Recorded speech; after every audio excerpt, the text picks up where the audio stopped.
Well, I purchased my first property actually in 2016. I have the McCarthy is now my fifth property that I own and manage. Like Chris said, I like local, woman owned, Latinx. I manage and own all my properties.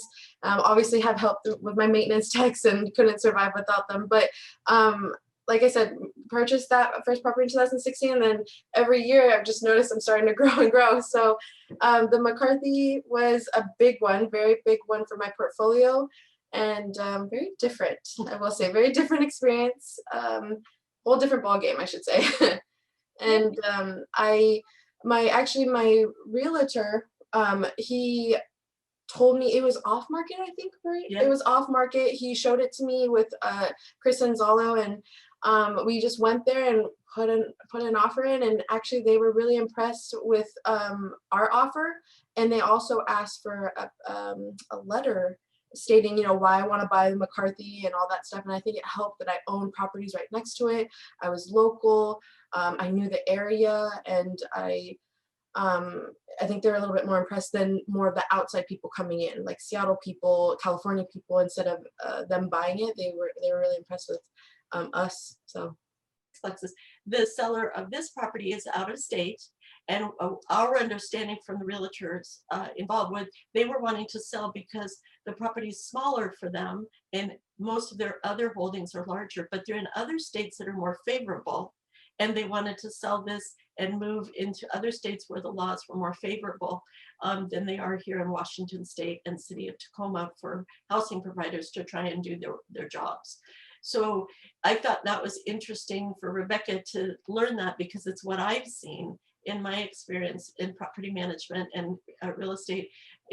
Some years back, we were no longer just purchasing or building purchasing land or purchasing buildings from local sellers. We realized we were competing with people out of California.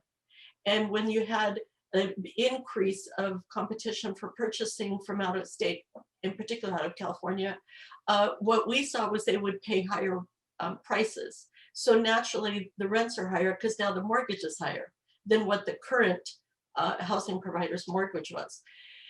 In addition to that, what's happened politically up in Seattle recently has negatively impacted us here in Pierce County. And even what's happening up in King County is negatively impacting our market in Pierce County, because it's pushing renters out of King County and Seattle, not just this last year, because people are working from their homes. They're no longer living in a small studio in, you know, downtown Seattle or Ballard or, you know, in Capitol Hill. They're now renting a 2.5 bath or 2-bedroom, 2.5 bath apartment, or excuse me, 2-bath apartment here in Pierce County, because they're working from home. They have more square footage, and it's just the same price they were paying up in Capitol Hill, for example, and they have parking. yeah. So we have seen a bigger demand from King County residents, and particularly Seattle residents, pushing into our Pierce County, and that it has had a negative impact, I think, on Pierce County renters.